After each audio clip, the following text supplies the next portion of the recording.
ईश्वर व्यक्ति नहीं, ईश्वर ऊर्जा है। वो जो बुद्धि की ऊर्जा है उसका नाम ईश्वर है। इस जगत में जो बुद्धिमत्ता दिखाई पड़ती उसका नाम ईश्वर है, इंटेलिजेंस। इस जगत में जो प्रतिभा का आभास होता है उसका नाम भगवत्ता है। भगवान कोई व्यक्ति नहीं है। व्यक्ति को खोजने निकलोगे तो कहीं भी ना पाओगे। जिन्होंने भगवान का अनुभव किया है उन्होंने भी नहीं कहा कि भगवान व्यक्ति है, उन्होंने भी कहा कि भगवान एक अनुभूति है।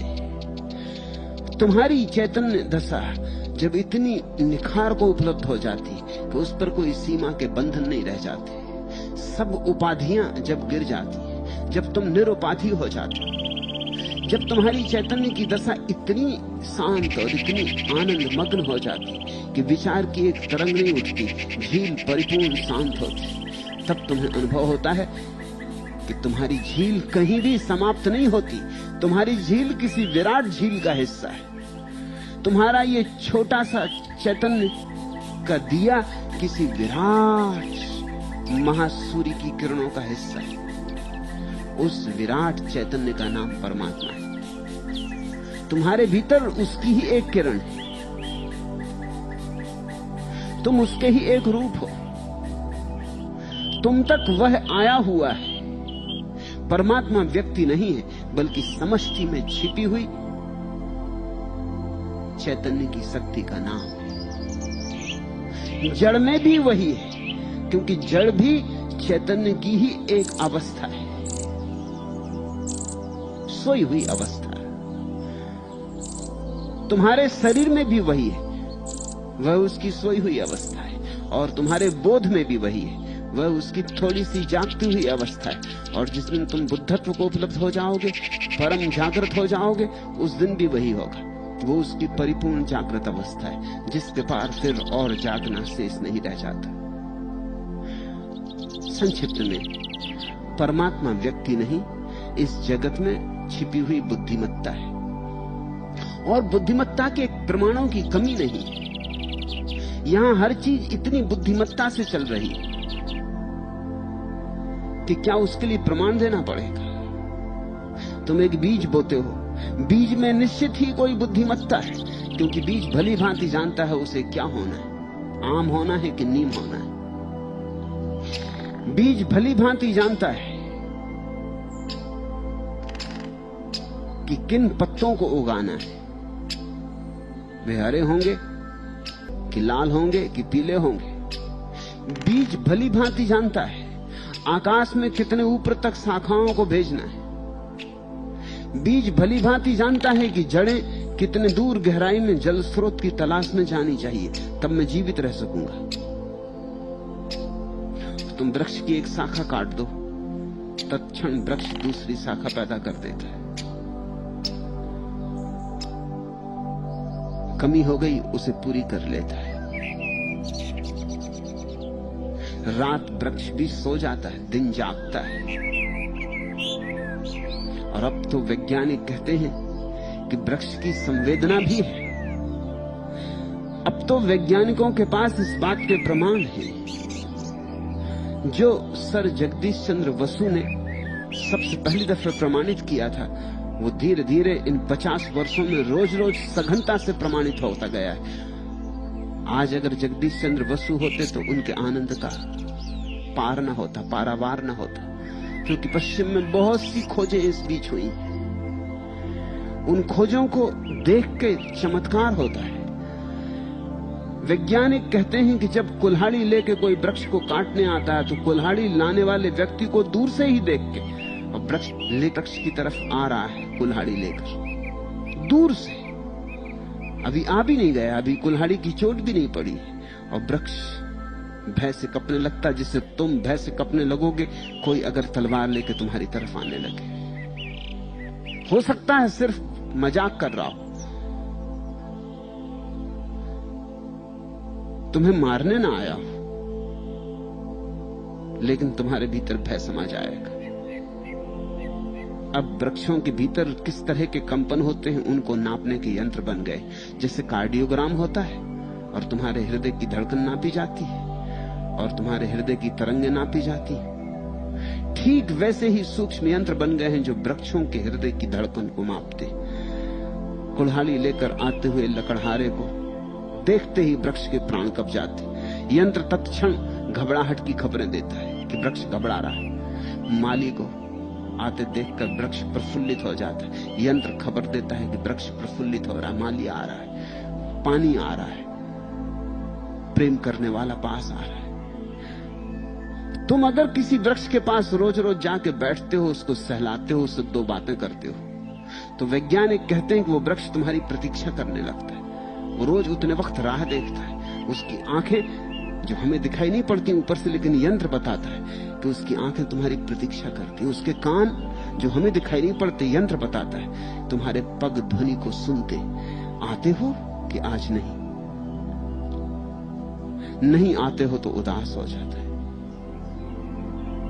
आ जाते हो तो अपूर्व आनंद से भर जाता है। तुम्हें देख के झोलने लगता है, मस्ती में डोलने लगता है। अभी तक हमने ठीक से अस्तित्व के प्राणों में उतरना शुरू भी नहीं किया है, लेकिन इतने प्रमाण अभी भी मिल गए कि सारा अस्तित्व बुद्धिमत्ता से भरा हुआ है, संवेदना है, चेतना है। और जो आज वृक्ष में सच हो गया है, वही कल चट्टान में भी सच होने को है। और सूक्ष्म यंत्र चाहिए होंगे जो चट्टान के भीतर भी उठती हुई तरंग धाराओं को माप सके। परमात्मा का इतना ही अर्थ है कि पूरा जगत संवेदनशील है।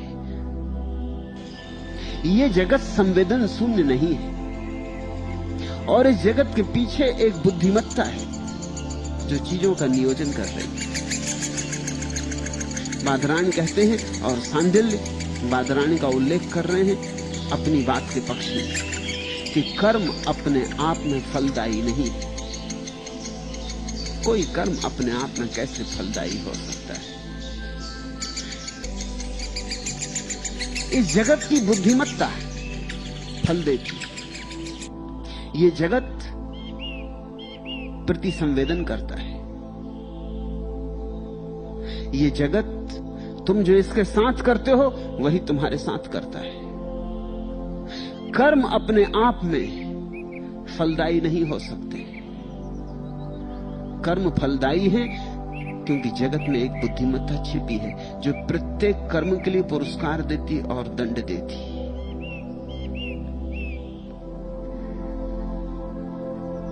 चार बातें समझ लेनी जरूरी है। पहली बात,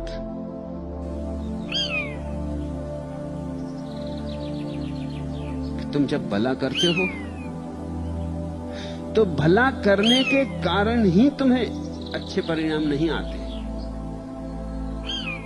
तुम भला करते हो, इससे परमात्मा, इससे छिपी हुई जगत की बुद्धिमत्ता तुम्हारे साथ भला करती। अगर जगत बुद्धिहीन होता तो तुम करते रहते भला, कुछ परिणाम नहीं हो सकता था। और तुम इसे अनुभव से भी देख सकते हो। तुम किसी बुद्धू के साथ भला करो और तुम उतना ही भला किसी बुद्धिमान के साथ करो, तुम पाओगे दोनों में फल का भेद पड़ गया। क्योंकि बुद्धू शायद समझे ही नहीं कि तुमने भला किया, या कभी यह भी हो सकता है कि बुद्धू तुम्हारे भले को बुरा समझ ले और तुम्हें नुकसान पहुंचा दे। बुद्धिमान समझेगा। बुद्धुओं को देखकर ही समझदारों ने कहा होगा, नेकी कर और कुएं में डाल। फिक्री मत करना इन बुद्धुओं के साथ, अगर अच्छा भी किया है तो अच्छे की अपेक्षा मत करना, इनसे अच्छा शायद ही हो। अक्सर ऐसा हो जाता है कि बुद्धिहीन आदमी से अगर तुम अच्छा व्यवहार करो तो वो निश्चित तुमसे बुरा व्यवहार करेगा। क्यों ऐसा हो जाता है? तुम जब अच्छा व्यवहार करते हो किसी बुद्धिहीन से तो उसके अहंकार को चोट लगती है। अच्छा, तो तुम बड़े अच्छे होने की कोशिश कर रहे हो, तो तुमने अपने को समझा क्या है? बड़े साधु होना प्रमाणित कर रहे हो। वो तुम्हारी साधुता को बिखेरने के लिए उत्सुक हो जाए। वो तुम्हें नीचा दिखाने को उत्सुक हो जाए। अगर तुम बुद्धिमान के साथ अच्छा व्यवहार करोगे तो अनंत गुना परिणाम होगा। ये तो रोज देखने में आता है। वादरायण कहते हैं ऐसा देखने में भी आता है। तुम जितनी जड़ स्थिति में अपनी भलाई डालोगे उतना ही छोटा परिणाम होगा। जैसे जैसे तुम ज्यादा समझदार व्यक्ति के साथ व्यवहार करोगे उतने ज्यादा परिणाम होने लगेंगे। तो इस जगत में बुरे का फल बुरा होता है ऐसा देखा गया, भले का फल भला होता है ऐसा देखा गया। लेकिन इससे ये मत समझ लेना कि कर्म अपना ही फल खुद को दे लेते। कर्मों की क्या क्षमता। कर्मों के फल होते हैं क्योंकि यहां छिपी हुई बुद्धिमत्ता प्रत्येक कर्म के उत्तर में संवेदित होती, झंकृत होती। वही झंकार तुम तक आती, शुभ की तरह या अशुभ की तरह। अगर अस्तित्व जड़ हो और अस्तित्व में कोई परमात्मा ना हो और अस्तित्व को बिल्कुल उपेक्षा हो तुम्हारे प्रति, जड़ ही हो तो उपेक्षा होगी ही। फिर तुम अच्छा करो या बुरा, परिणाम केवल संयोगिक होंगे, उनमें कोई अपरिहार्यता नहीं रह जाएगी। क्योंकि दूसरी तरफ कोई बुद्धिमत्ता नहीं है जो कि परिणामों को सुनिश्चितता दे सके। बादरायण की बात में बड़ा बल है। जिन्होंने देखा है उन्होंने ऐसा ही देखा है। इतना ही देख के मत रुक जाना कि अच्छे कर्म का अच्छा फल हुआ और बुरे कर्म का बुरा फल हुआ।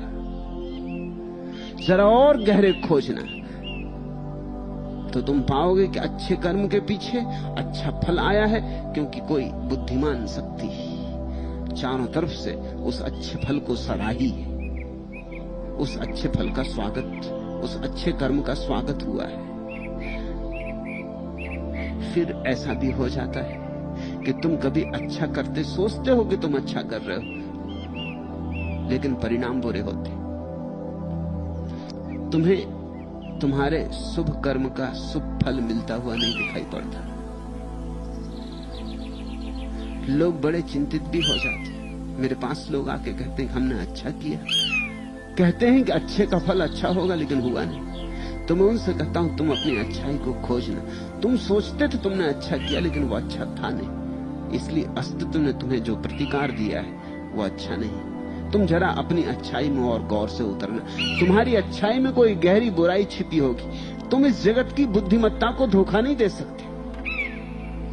जैसे तुमने दान दिया किसी को, अब दान दो कारणों से दिया जा सकता है या अनेक कारणों से भी दिया जा सकता है, लेकिन मौलिक रूप से दो कारण हो सकते हैं। एक कि तुमने दया के कारण दिया, तुम्हें दूसरे की दुख की बात छू गई, तुम्हारी आंखों में आंसू आ गए, तुम्हें लगा कि कुछ करना जरूरी है, तुम्हें दूसरे का दुख छुआ, तुमने दूसरे का दुख हरने को कुछ किया। या ये भी हो सकता है कि दूसरे को दुखी देखकर तुम्हारे अहंकार को आनंद आया और तुमने अहंकार के कारण कुछ किया कि ले भाई तू दुखी है, देख हम दानी, हमारी तरफ देख, याद रखना कि जब तू दुखी था तो हमने तेरी सहायता की थी।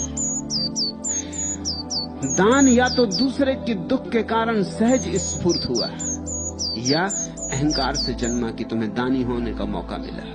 कुछ लोग हैं जो दानी होने की तलाश में होते, उनकी आकांक्षा यही है कि कोई न कोई कहीं न कहीं दुखी हो। एक ईसाई मिशनरी ने मुझसे कहा कि आपके देश में सेवा को कोई मूल्य नहीं दिया गया है। न महावीर ने, न बुद्ध ने, न कृष्ण ने सेवा को कोई मूल्य नहीं दिया। उपनिषदों में, वेदों में सेवा की कोई चर्चा नहीं, जैसा कि ईसाईयत में सेवा धर्म है। सेवा के बिना कोई मोक्ष जा ही नहीं सकता, मुक्त हो ही नहीं सकता। मैंने उससे पूछा कि अगर दुनिया में सब सुखी हो जाएं, फिर तुम क्या करोगे? फिर तुम कैसे मोक्ष जाओगे? कोई दुखी ही ना होगा, किसी को सेवा की जरूरत ना होगी। थोड़ी देर कल्पना कर लो, दुनिया में सारे लोग सुखी हो गए, फिर तो मोक्ष का द्वार बंद हो जाएगा। वो थोड़ा चौंका, इस तरह उसने कभी सोचा नहीं था। कहने लगा, नहीं, ऐसा हो ही नहीं सकता कि दुनिया में सब सुखी हो जाएं। मैंने कहा, सिर्फ इसलिए नहीं हो सकता क्योंकि तुम्हें मोक्ष जाने का उपाय टूट जाएगा। तब तो तुम दूसरे का दुख भी शोषण कर रहे हो। तुम्हारी सेवा में नजर स्वार्थ की है। तुम दूसरे की सेवा कर रहे हो ताकि स्वर्ग मिल जाए। तुम्हें दूसरे के दुख पे दया नहीं है, तुम्हें अपने सुख की चाह है, अपने स्वर्ग की चाह है। अगर स्वर्ग दूसरे के दुख में सेवा करने से ही मिलता है तो निश्चित ही सेवक चाहेगा दुनिया में दुख बना रहे। ये तो बड़ी अजीब बात हो गई कि सेवक चाहे कि दुनिया में दुख बना रहे, नहीं तो उसकी सेवा टूट जाएगी। ये तो बड़ा विरोधाभास हो गया, लेकिन यही हालत है। अगर तुमने सेवा इसलिए की है कि तुम्हें स्वर्ग जाना है, और तुमने दान इसलिए दिया है कि इससे प्रतिष्ठा मिलती है, अखबार में नाम छपता है, समाज में आदर मिलता है, पुण्य अर्जित होता है, स्वर्ग में उसका प्रतिकार मिलेगा, प्रतिफल मिलेगा, तो तुमने शुभ कर्म नहीं किया। गहरे में तो तुम्हारा स्वार्थ है, परार्थ जरा भी नहीं। गहरे में तो तुम्हारा अहंकार है, इसमें दूसरे के दुख से कुछ लेना देना नहीं।